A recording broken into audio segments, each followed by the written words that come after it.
நம்ம வாழ்க்கையில் சில நேரம் நம்மையே கேட்போம், நான் ஏன் இப்படி பிறந்தேன்? என்னால் எதுவுமே சரியாக ஆகலை, நான் பயனில்லாதவன் போல இருக்கே. அந்த உணர்வை ஒரு முறை ஆனாலும் எல்லாரும் அனுபவிச்சிருப்போம். ஆனால் சில நேரம் உடைந்தது தான் நம்மை முழுமையாக்கும் என்பதை வாழ்க்கை காட்டிவிடும்.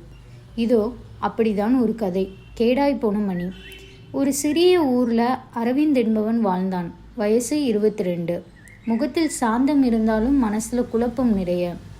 அவன் ஒரு மணி சரி செய்யும் கடையில் வேலை பார்த்தான்.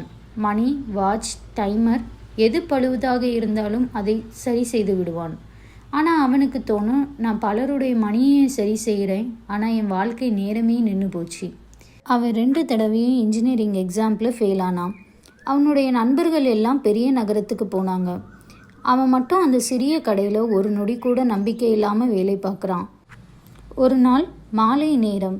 மழை நின்று புதுசாக ஈரத்தோட வாசனை வீசும் நேரம். அந்த கடைக்குள்ளே ஒரு மூத்த பாட்டி வந்தாங்க. கையில் ஒரு பழைய மணியடி. பாட்டி சொன்னாங்க, பா, இது என் கணவர் கொடுத்த பரிசு. 40 வருஷம் ஓடிச்சு, இப்போ ஓடவே மாட்டேங்குது. இதுக்கு உயிர் கொடுக்க முடியுமா? அரவிந்த் அந்த மணியை கவனமாக எடுத்தான். பழைய மரப்பெட்டி பச்சை நிறம் மாறி மங்கிச்சு இருந்தது. அதை அவன் மெதுவாக திறந்தான். உள்ள எல்லா கியர்ஸும் துருப்பிடித்திருந்தது. அவன் நொடியை கவனமாக திறக்க ஆரம்பித்தான். 1 மணி நேரம், 2 மணி நேரம் ஆனது. ஆனால் மணி ஓடவே மாட்டேங்குது. அவன் சோர்ந்து போனான். இது போல் நானும் கேடாய் போயிட்டேன் போல அப்படின்னு கோபமாக சோகமாக சொன்னான். அந்த பழைய மணியை கண்ணாடியுடன் ஒரு மூலையில் தூக்கி போட்டான். அந்த இரவு அவன் அப்பா ஒரு ஓய்வு பெற்ற ஆசிரியர் கடைக்குள் வந்தார். அவர் பார்த்தார் அவன் சோர்வோடு உட்கார்ந்திருப்பதை. அப்பா மெதுவாக கேட்டார், என்னடா இப்படி முகம் சுளிச்சிருக்கு? அரவிந்த் தலையசைத்து சொன்னான், அப்பா, எல்லாரும் முன்னே போயிட்டாங்க, நான் மட்டும் நின்று போய் இருக்கேன். என்னால் ஒன்றும் ஆகலப்பா, நான் உடைந்த மணி மாதிரி. அந்த அப்பா சிரித்தார். அந்த உடைந்த மணியை கையில் எடுத்தார். இது இன்னும் சைலண்டாக நின்று இருந்தது. அவர் சொன்னார், மகனே, உடைந்த மணியும் ஒரு நாளில் 2 முறை சரியான நேரத்தை காட்டும். அது நின்று இருந்தாலும் அதன் மதிப்பு போவதில்லை. உன் நேரம் வரும், பொறுமையாயிரு. அந்த வார்த்தை அவன் மனசில் நழுவி போயிடுச்சு. அடுத்த நாள் காலையில் அந்த பாட்டி மீண்டும் வந்தாங்க.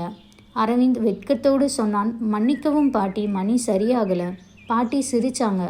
பரவாயில்லப்பா, அது ஓடாமல் இருந்தாலும் அதில் என் கணவர் நினைவு இருக்குது, அதனால் அதையும் நான் விட்டு வைக்க மாட்டேன். அந்த ஒரு வரி அவனுக்கு எதையோ நினைவுபடுத்தியது. அவன் அந்த மணியை மீண்டும் எடுத்தான். இந்த முறை அதை ஒரு இயந்திரமாக அல்ல, ஒரு நினைவு பொருளாக பார்த்தான். அவன் ஒவ்வொரு பாகத்தையும் சுத்தம் பண்ணி, துருப்பிடித்த பாகத்தை பாலிஷ் பண்ணி அந்த ஸ்ப்ரிங்கை மெதுவாக திருத்தினான்.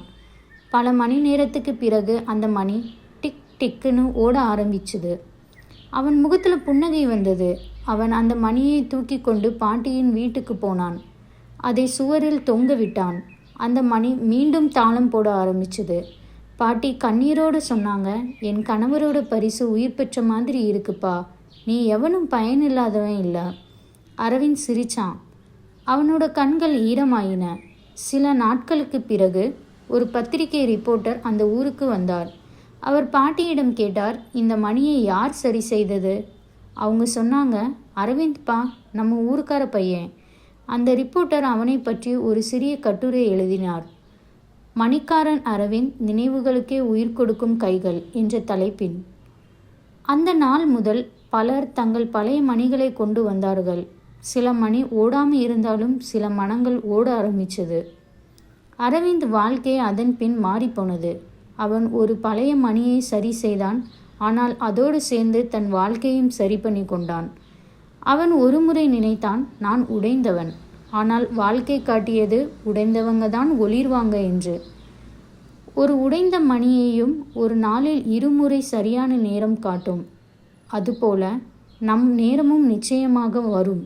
அந்த நாள் நமக்கு நல்ல நாளாக அமையும். அந்த நொடியை நம்பிக்கையோடு காத்திருப்பதே வாழ்க்கை. இங்கே யாரும் முழுமையானவர்கள் இல்லை. ஆனால் ஒவ்வொருவருக்கும் ஒரு அர்த்தம் இருக்கு. உன் குறை உன் தோல்வி அல்ல, அது உன் தனித்துவம். Don't feel worthless. Even a broken clock shows the right time twice a day. Your time will come.